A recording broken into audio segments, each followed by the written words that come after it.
Bonsoir à tous. Alors, je reviens sur la 2020.44.10.1 avec les mises à jour qui concernent la partie média. Alors, comme vous le savez, il y a une amélioration notable pour Spotify, à savoir que maintenant, vous avez sur la page d'accueil une partie, on va dire, favori, entre guillemets, à savoir que le système apparemment compile des chansons pour vous, hein, suivant les différents jours, vous voyez, de Daily One à Daily Mix 6, donc pour 6 différents jours par rapport à votre habitude d'écoute.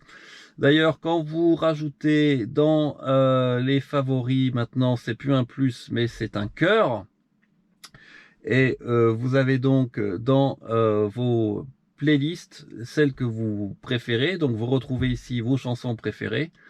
Vous voyez, en plus, j'ai mis ma chanson préférée, Je te survivrai, évidemment.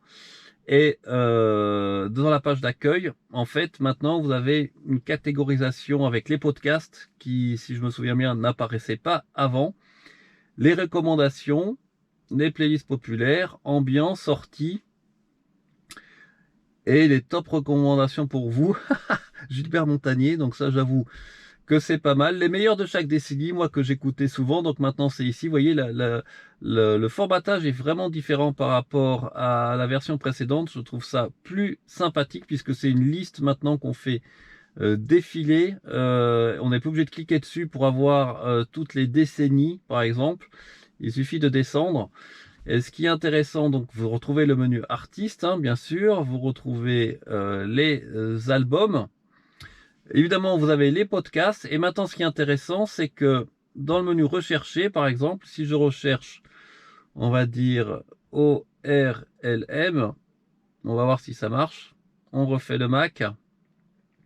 Pas sûr que ça marche. Vous voyez, alors, il me trouve d'abord toutes les résultats pour Spotify, à savoir les albums qui se rapprochent, les artistes, les playlists. Et évidemment, maintenant, j'ai l'onglet podcast, qui est pas dans la partie tuning, mais vraiment dans ORLM, et donc je peux les mettre directement dans mes podcasts de Spotify, ce qui est vraiment une bonne chose. Et vous avez aussi que dans ma recherche, en premier, donc, en fait, sort les recherches pour Spotify, et ensuite, si vous descendez, vous avez votre recherche pour TuneIn. Donc, c'est catégorisé en fait par on va dire application, hein, soit Spotify, soit TuneIn. Et par exemple, si je mets une radio, comment ça marche par exemple? Si je mets RMC, est-ce que j'ai la partie radio aussi qui va apparaître? On va voir ça tout de suite. Entrée, donc j'ai tout d'abord les titres meilleurs résultats dans Spotify. Ensuite, j'ai le karaoké, donc ça c'est intéressant. J'ai les titres, j'ai TuneIn, mais je n'ai pas les radios, donc ça c'est intéressant. Et ce qu'on peut voir si je reviens en arrière, c'est que dans la partie paramètres, vous avez une option source qui vous permet, par exemple, si j'enlève l'option karaoké, voyons ce qui se passe. Vous voyez en bas, je n'ai plus la partie karaoké qui est présentée en bas du menu. Donc là, je vais la remettre. Les options ne changent pas, hein. Vous avez le son immersif qui correspond en fait au haut-parleur ici. Voilà. Et ça marche plutôt pas mal. Vous avez l'égaliseur, la balance. Donc là, il n'y a pas de différence particulière. Et donc globalement c'est pas mal. Alors là, ce qui est intéressant, c'est que ouais, c'est la partie audio. Évidemment, je peux pas avoir des podcasts vidéo avec Spotify. Peut-être que ça viendra plus tard. Si un jour, eh bien, des podcasts vidéo qui peuvent être diffusés dans Spotify, là, il faudra aller dans YouTube. Et si je viens à la partie radio, là, si je vais dans, en fait, je peux pas rechercher une radio a priori.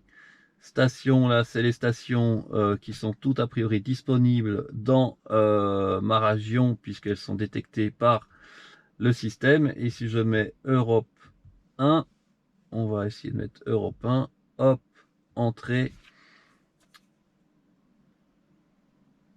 on a, je pense, on va avoir le même système, les meilleurs résultats dans Spotify avec le groupe Europe, apparemment le fameux groupe Europe, les artistes, les playlists, les podcasts. Donc là, il y en a certains de européens qui sortent déjà. Et après, tout en bas, vous avez les stations. Donc, écoutez, c'est plutôt pas mal cette réorganisation de Spotify et du système média. À voir après si au niveau des commandes vocales, a priori, ça marche aussi plutôt bien. Donc là, il faudra que je fasse un test spécifique à ce sujet. Évidemment, ça dépend toujours de votre réseau. Si vous n'avez pas de réseau, j'ai déjà testé plusieurs fois sur la route, pas de réseau, les commandes vocales ne fonctionnent plus. D'ailleurs, ça pourrait être une amélioration du système, comme pour Google, où il y a certainement de commandes vocales, je crois, qui peuvent être intégrées, enregistrées dans la mémoire de l'appareil. Il faudrait que Tesla fasse la même chose pour les commandes classiques, les essuie-glaces, le chauffage, notamment fermer les rétroviseurs, des choses comme ça. Ça pourrait être intégré dans le système multimédia de la voiture. Ça serait quand même encore plus réactif, plus pratique. Autrement, la question aussi, je vais répondre à quelques questions des auditeurs. Hop, je tourne la caméra, j'espère qu'on me voit pas trop mal. Je pense qu'on me voit pas très bien. Notamment au niveau de la batterie. On me posait une question, mais comment tu fais, Pierre, pour charger, parce que j'ai dit que maintenant je faisais des charges plus longues, on va dire de 20 à 80, voire de 15 à 90, sachant qu'il y a une limite basse de 50%. Si on regarde bien dans le système de la voiture, je ne peux pas régler en dessous de 50%. Alors ce que je fais, eh bien, dans mon système, c'est que jusqu'à 50%, je laisse la voiture en charge. Et quand dans une journée, je vais passer de 50 à 30, par exemple, dans cette nuit-là, je ne charge pas. Je ne la branche pas, effectivement. Donc on va dire une journée par semaine, je ne charge pas la voiture.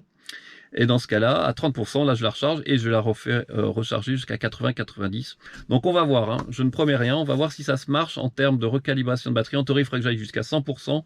Mais comme je vous l'ai déjà expliqué, je vais faire plusieurs fois au superchargeur. J'ai attendu très longtemps pour passer de 99 à 100%. Donc, j'avais un bon espoir. Pendant au moins 30 minutes, j'étais à 2 ou 3 kWh. Donc, je me dis, bon, j'ai peut-être gagné ou 1 kWh, 1 ou 2 kWh. Ce qui aurait été très bien, j'aurais regagné les 2 ou 3 kWh qui me manquaient, on va dire, pour avoir une autonomie, on va dire, idéale. Eh bien non, malgré cette longue attente au superchargeur pendant plus d'une demi-heure pour passer de 99 à 100%, mon autonomie n'a pas augmenté.